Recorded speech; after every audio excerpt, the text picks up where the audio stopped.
Hola a todos, bienvenidos. Mi nombre es María, soy la guía oficial de turismo del Ayuntamiento de Jumilla y como ya veníamos avisando en las redes sociales, aquí os traemos la primera visita guiada virtual dedicada a Coimbra del Barranco Ancho. Como sabéis, según nuestra programación, hoy estaríamos en el yacimiento, pero desgraciadamente, como no podemos hacer la visita presencial, no es problema, os la hacemos llegar directamente a casa. Sin más dilación, vamos a comenzar con esta visita guiada virtual a Coimbra del Barranco Ancho. Para comenzar, deciros que es uno de los yacimientos más importantes que los íberos dejaron en nuestra ciudad. Se puede contextualizar entre el siglo VI y II a.C. Su conjunto está declarado BIC, que como sabéis es bien de interés cultural. Es una figura jurídica con la más alta protección en cuanto a nuestro patrimonio histórico español. Como veis en la primera fotografía, Coimbra del Barranco Ancho, que la vemos justo aquí, se encuentra o se localiza a 4 kilómetros del núcleo urbano de población actual, que es Jumilla, y está en la ladera o una de las faldas de la Sierra de Santa Ana, concretamente en su lado oeste. ¿Por qué se ubicó justo ahí este poblado?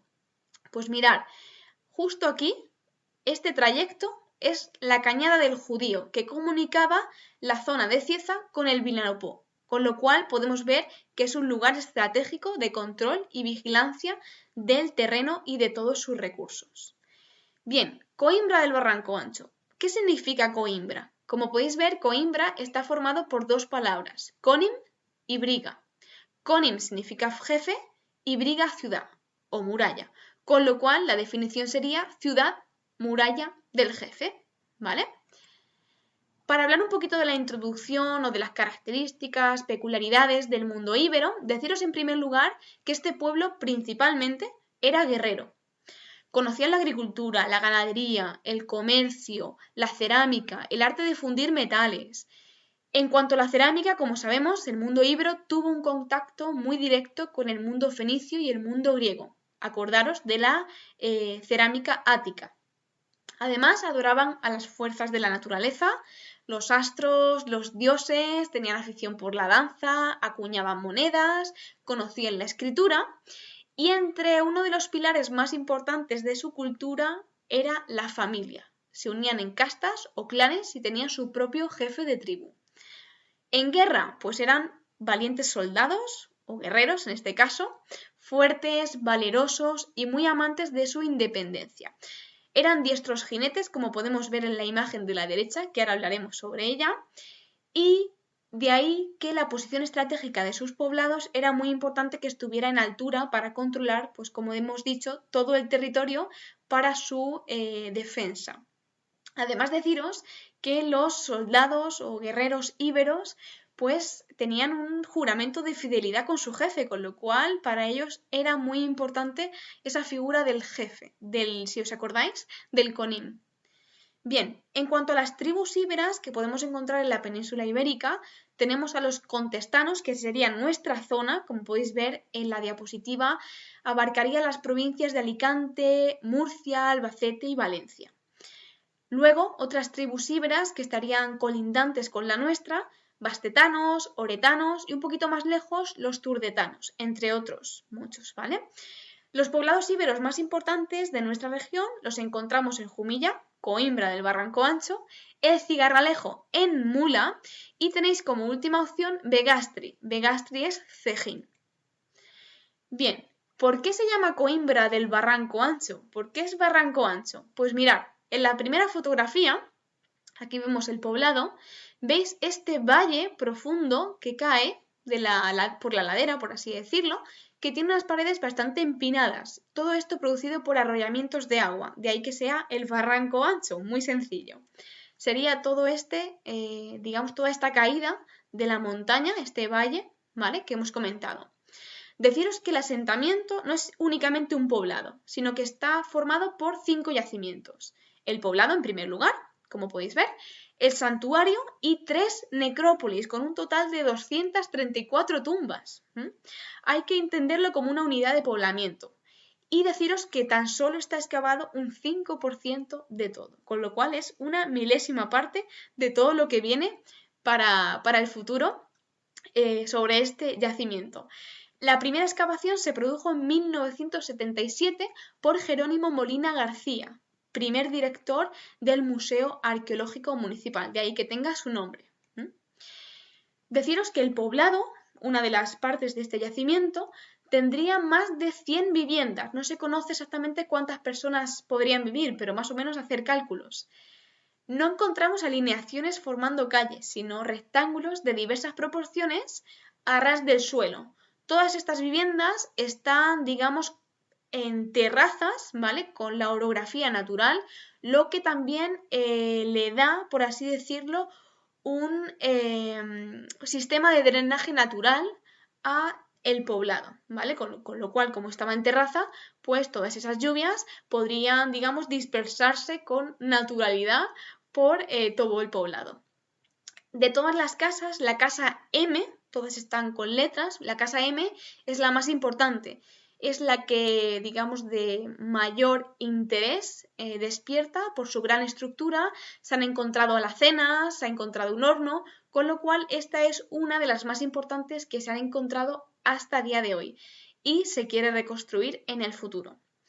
Las casas, como podéis ver en la diapositiva, tenían 3 elementos fundamentales: las techumbres a 2 aguas con cubierta vegetal y barro, las paredes con zócalos de piedra, ¿vale?, que era aislante, era la primera parte que se colocaba en las casas, para encima de ese zócalo colocar el adobe.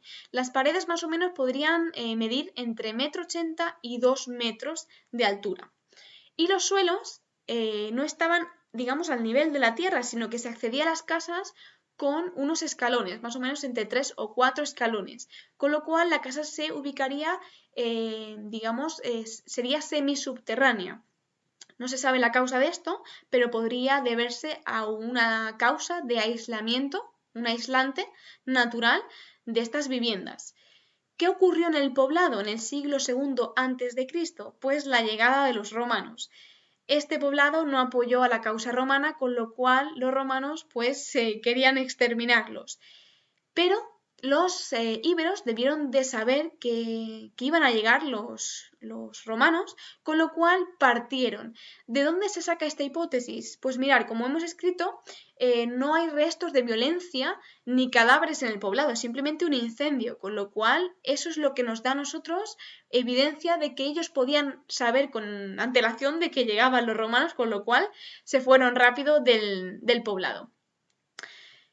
Con la llegada de Roma, lo que hizo Roma fueron las centuriaciones. Los lotes de tierra se los fueron dividiendo en todos los soldados y muchos de ellos construyeron las villas, esos lugares, esas viviendas fuera del núcleo de la población. Bien, en Coimbra del Barranco Ancho, cuando vayáis en el futuro, si es conmigo mejor, veréis que a ras del suelo podemos encontrar muchísimos vestigios, cerámica, ¿vale? ¿Por qué? Como sabemos, las casas se desplomaron. Las casas se desploman primero las techumbres y luego los muros, con lo cual todo lo que había en el interior, vajilla, menaje, molinos de piedra, quedó sepultado. Con lo cual, de ahí que tengamos tantos restos que continúan con las excavaciones que se hace cada verano, aumentando ese nivel de bienes o hallazgos en el propio Museo Arqueológico, con lo cual queda mucho por descubrir aún. Bien, para continuar, deciros que ese yacimiento, como hemos dicho, estaba formado por un poblado, un santuario dedicado a la diosa Tanit, la diosa de la tierra, y 3 necrópolis, en total 234 tumbas, casi nada. Mirad, ¿qué ocurría cuando morían los íberos? Se incineraban, pero no todo el mundo podía incinerarse. Esto era cuestión del estatus social, del poder económico que tuviera esa persona o esa familia, puesto que tendrían que pagar una gran cantidad de leña, más o menos unas 10 cargas. Pensar que tenían que estar unas 24 horas ardiendo.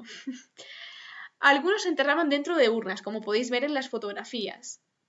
Y junto a su cuerpo se enterraban sus ajuares, armas, si eran guerreros, abalorios, cualquier tipo de material que para ellos fuera importante. Gracias a los especialistas tenemos mucha información sobre la cultura íbera y sus pobladores, es decir, los íberos. Mirad, la esperanza de vida podría rondar los 50-60 años y la altura podría medir en más o menos 1,5 metros de altura aproximadamente. Una de las tumbas más importantes de estas 3 necrópolis es la tumba 70 que vamos a ver a continuación. Seguro que os suena. La tumba 70 perteneció a una mujer. Mirad, las 3 tumbas más importantes que se han descubierto hasta el día de hoy pertenecen a mujeres, con lo cual la mujer tuvo que ser un pilar fundamental para esta civilización íbera. Ahí lo dejo. Bien, pues en la tumba 70 se produjo el hallazgo del célebre pilar estela de los jinetes de Coimbra del Barranco Ancho, como podéis ver en las imágenes. Más o menos se puede contextualizar a mitad del siglo IV a.C., está creado en piedra caliza arenisca, como podéis ver en las fotografías, y en esta primera fotografía podéis ver que hay 4 caras en este pilar estela. Hay hipótesis de que puede ser el mismo jinete en diversas etapas de su vida o diversos jinetes, ¿vale? Diferentes. Esta primera cara es la que peor está, como podéis ver, está muy deteriorada. Luego tenemos un jinete en esta segunda, un jinete con más equipamiento en la tercera y una cuarta que podría ser o ese mismo jinete u otro con una divinidad o con su madre. Recordad que 2 pilares fundamentales de la cultura íbera era la familia y los dioses, con lo cual ahí queda la hipótesis. Deciros que el descubrimiento de este pilar estela se produjo en julio de 1981. Y junto a él pues se encontró un rico ajuar de bastante dimensión en este enterramiento dedicado o donde estaba esta mujer enterrada. Hay muchísimos simbolismos en el pilar estela, vamos a destacar uno de ellos que en Miércoles Curiosos ya os adelantamos, que era esta cara, que recordamos que es la segunda, ¿vale? Donde vemos este jinete que está pisando un conejo. Aquí vemos el detalle. El conejo simbolizaba Roma. Como sabéis, Roma llamaba a la península ibérica tierra de conejos, con lo cual un simbolismo de la superioridad y victoria de la raza íbera por encima de Roma, aunque Roma al final pues los exterminara. Bien, otro ejemplo de tumbas la tenéis en la tumba 22, donde se han encontrado falcatas, lanzas, escudos, cerámicas, colgantes, pendientes, como podéis ver. En la imagen justo abajo veis esta espada, esto es la falcata íbera, realizada en hierro. Recordamos que eran unos profesionales de la metalurgia y la falcata era temida por los romanos por su flexibilidad y porque era un arma bastante destructiva. En algunas tumbas se han encontrado falcatas que están dobladas, como podemos ver en el Museo Arqueológico. Podría simbolizarse de que el soldado estaba muerto, con lo cual no se iba a utilizar, o también una connotación de prudencia a la hora de doblarla para que si la robaran no la pudieran usar. ¿Vale? Bien, y con ello aquí finalizaría esta breve visita a lo que es Coimbra del Barranco Ancho con su posterior visita al Museo Arqueológico. Espero que os haya gustado, que la hayáis disfrutado, aunque sea de esta forma virtual. Nos vemos muy pronto la semana que viene con una nueva visita guiada virtual. Hasta entonces, dejarnos vuestros comentarios, sugerencias que os gustaría ver. Y nada, pues aquí estamos para lo que necesiten. Un beso.